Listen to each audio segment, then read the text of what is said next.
Do comics reflect the world outside your window? Well, they reflect the world outside somebody's window, but chances are not yours. Let's talk about that.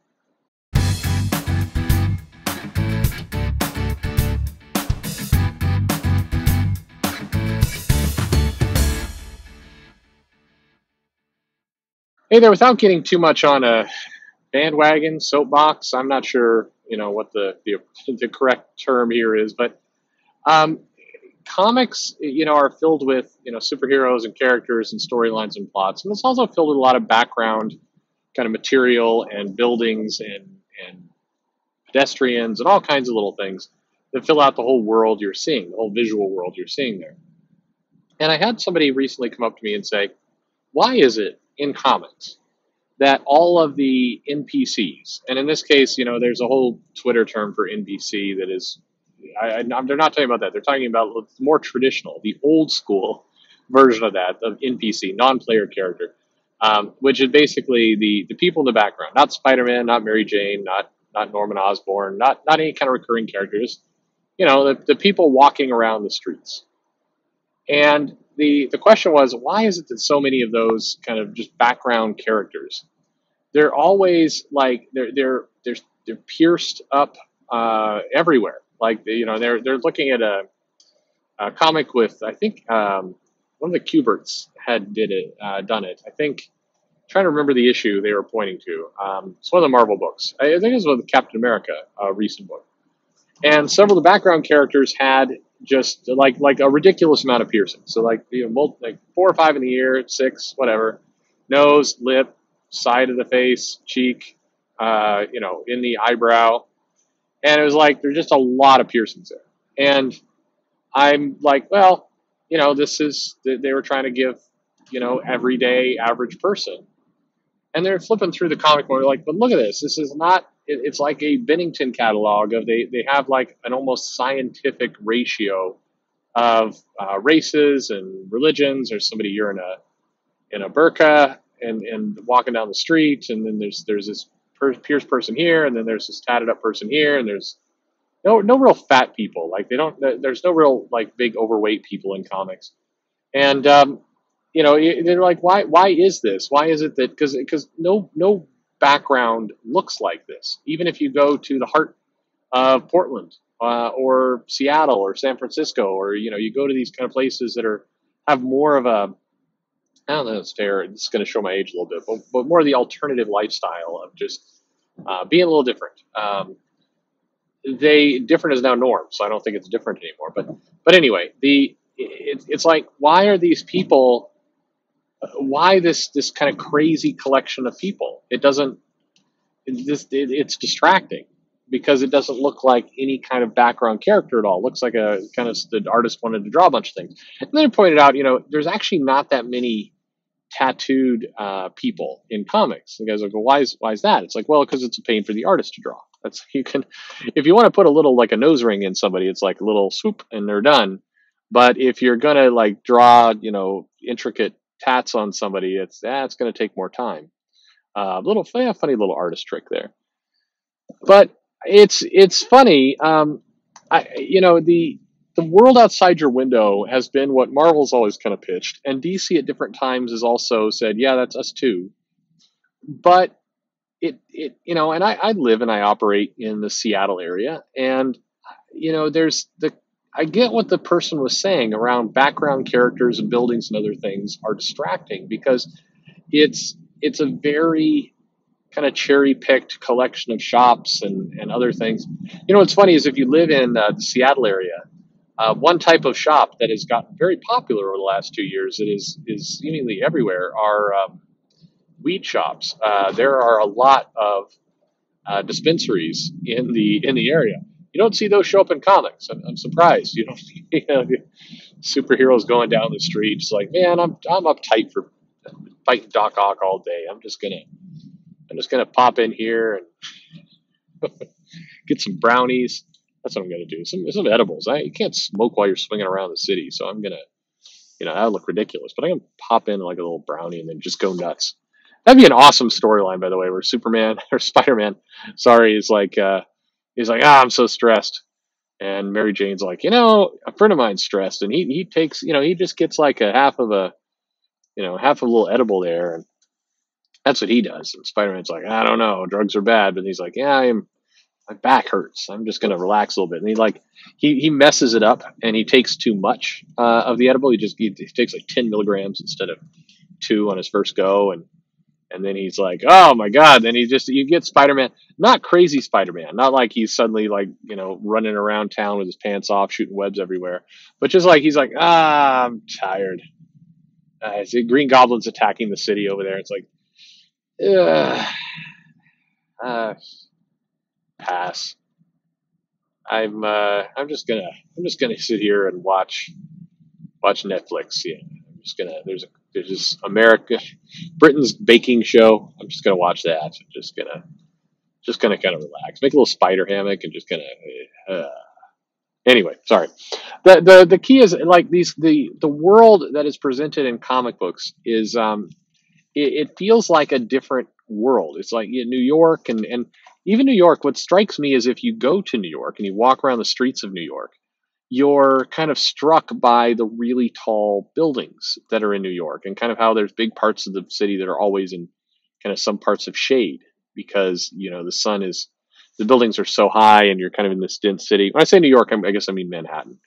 And what's funny is if you play some of the games, like even if you play like Lego Marvel, right, or the Spider-Man game, you get that big city feel. You're down on the ground, and it's like, I mean, other than like there's cars racing around with like people in masks throwing pumpkin bombs out of it, but other than that, it feels like the city you've been to.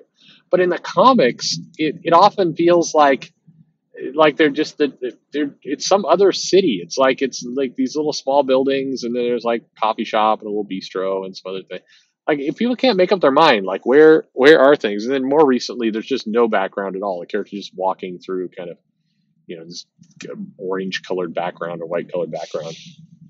The current Batman. I think there's some. I like a lot of the art in the City of Bane run, but when they have Batman and Catwoman walking around Paris, I mean, how can you not represent the architecture of Paris in the comic? But there's just a bunch of blank panels there, and it's like, I get it. I mean, production of putting the comic out, the rates aren't good and everything else. I get it, but it's immersive environments make the comic great. I'm convinced that's one reason why people remember the Frank Miller Daredevil so fondly is that the city felt gritty and shadows and tall buildings, and it just felt like New York. It felt like Hell's Kitchen.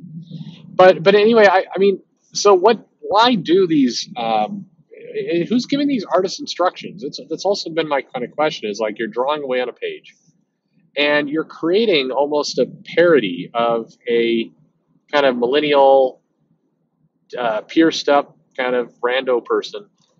They don't look like real people, and I don't know that comics necessarily need to look like real people. I mean, if you go to your Walmart and you just take some pictures of the people shopping there, and like we're just going to put those right in the background of the comic, I mean that might be kind of depressing, having some of these people hanging out there. But the other extreme, the comic just feels awkward. It feels like super awkward at times because these characters, these superheroes are interacting with people that just don't look like people. They look like weird kind of comic stereotypes of what they think kind of alternative lifestyle people look like. And I always wonder if you are, one of these people, are you proud? Are you so like you go to a comic store in San Francisco, and there's on Market Street, and there's a woman that works there that I've seen many times, and she is got the 800 piercings all over. She kind of looks like these characters in the comic. And I should say at this point, I don't care, by the way. None of this is a like old man. People shouldn't get piercings and tattoos. Man, get what you want. Just if you're don't tat up your face if you want a job. I'm just that's just advice. You can do whatever you want. I don't care. But anyway, I it's not the real life stuff that bugs me. I don't care. It's just in the comic, it looks bizarre. I'm with this reader, this customer who said this looks weird to me. It's distracting. And you've got a the Cubert, the Cubert. I'm not talking about the '80s game Cubert. Anyway, I think Andy, is it Andy Kubert who's working for Marvel? Or Adam Kubert? I no longer remember. Sorry, it's been a long day. And I'm not drinking yet, so that's also. Um, but these guys, they're in the comics. I wonder, did they go into the comic store, see this woman working there, and then say, I'm going to put you in the comic. So there she is in the comic. She's represented that way. Is she proud? Does she look at that and go, "Wow, that's me"? Or does she look at it and go, "These guys are making fun of me"?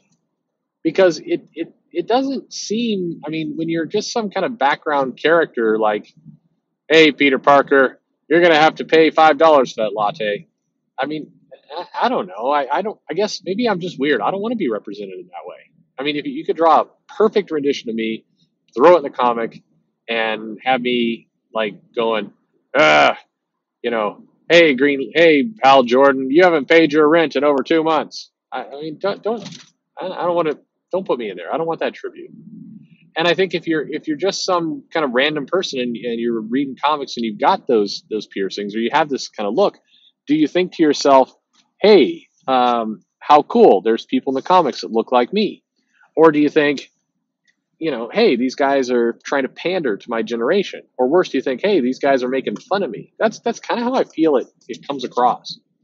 I feel the same way, by the way, with a lot of when comic books do create, quote unquote representation. They put representation. It matters, and they're like, "Hey, we're gonna make Iron Man a teenage black girl. That's what we're gonna do." I'm always curious. They print letters, and I'm always dubious about whether these letters are real or created. But they'll print letters from people where these kids are like, "Man, finally, I get to see myself in this comic. It's so cool to see somebody with Iron Man suit, kind of who's looks like me." And I just is that I don't know if that's a reaction, a real reaction. It feels more like that's kind of what the writers and the artists kind of hope will happen, but it seems to me like that most people look at that and go, they're cheaply trying to pander to me. Or, hey, oh cool, there's a young black girl in Iron Man. That's awesome. I'm a young black girl. I like to be Iron Man. And you pick it up and you're like, man, the art on this sucks.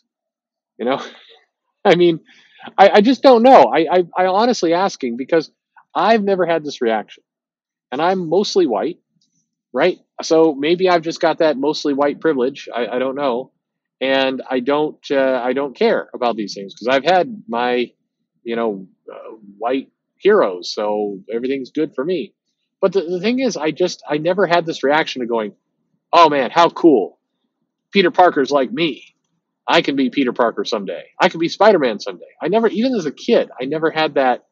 Wow, there's a white guy inside the Spider Man suit. This means I can be Spider Man. I don't know. Do kids think that way? I don't think they think that way. I'm just saying. Now I do think that, hey, you're a black kid and you pick up a comic and there's a black adult superhero flying around doing superhero stuff. Cool. I think that's awesome. That sounds great.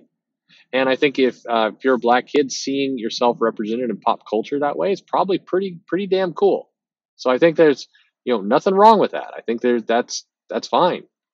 Um, and I think comics should try and create those moments for people. Great. But I don't think I think I always get the feeling with writers whenever they're trying to create the world outside our window. They're trying to put representation of kind of real people in the comics, that they need to slow the roll a little bit and just say, hey, we wanted to make a comic where everybody can see themselves in the comic on some form, and we thought that was cool and important, so that's what we did. Just leave it there. I think if you made that statement, there'll be some people who argue with it, but most people will be like, yeah, okay, sure, sounds good. But then they have to go further. It's like, hey, we really wanted, we really, really, really wanted for, young black children, young black girls to be able to say, I can be a superhero too. So when they picked up Iron Man, they could see that there's a black girl as Iron Man, and then they could go, I can be Iron Man. And I'm going to say, that's not how kids think. They do not, The kids do not think, hey, I can be a superhero. Put it this way: if the kid's imagination is big enough that they can imagine themselves flying around with super strength, burning things out of their eyes with heat vision, and everything else. If they can imagine that, then they can imagine the person doing all those things being their race. They don't need, it's like, man, I'm on board. I can imagine having superpowers and healing powers and flight powers and all the rest. I can imagine all of those things. I think that's possible that one day I'll be able to fly around the sky and be a superhero. But unfortunately, in the comic page, it's a white guy who's doing that. So that I can't imagine it. I can picture superpowers, but I can't picture the kind of the race is different. I can't do that. And by the way, it cuts both ways. It's the same thing. If for the people who get all outraged about that, it's like, I don't know, what are you doing? So I just think, I think it's cool for comics to portray the world outside our window. But I think at the same time, when you kind of mess around with that too much and you make that world outside your window look like a crazy house, and when I say that, I don't mean these people are bad people or crazy people. Pierce whatever you want. Like I said, you can tat up to the end of time. Be my guest. But when you're doing a comic and you're like, hey, it's the West Coast Avengers and they're hanging out at Santa Monica and they're at the pier and here's the arcade and there's the beach and here's the little very depressing fallen soldier tribute that's there and some overpriced hotels and some restaurants, and then they create this cast of characters in the background that do not look remotely like what Santa Monica has. Then I think you're making a very weird statement there. It didn't make any sense.